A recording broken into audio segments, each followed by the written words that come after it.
Tapos nung umpisa, hindi siya makakapagsalita. Sabi niya, para po yatang, ba't di na ako sigurado? Kasi ako pagka ako'y nabatikos o nangakusa ng tao, kabisado ko ako yung sinasabi ko. Ayan. Palagi ko po, ito yung anong kayo po ay... Sarali ka. Nasarali na nga yan si nga. O sige, nandun nakakakuha ko eh. Ano nga kung panlilil lang ang aking ginawa? Lalong hindi niya maano, no? Hanggang sa, ayun, nangangatwiran. Eh, siyempre, sabi ko, abogado ka pa naman. Ibig mo sabihin ka ako eh.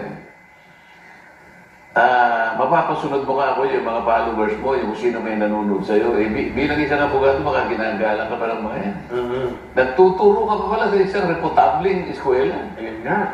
Ibig mo sabihin, hindi mo man lang ako masabi sa akin ngayon kung anong panlilil lang ang aking ginawa. Kamot ko pa nga siyang pinakukontent ko.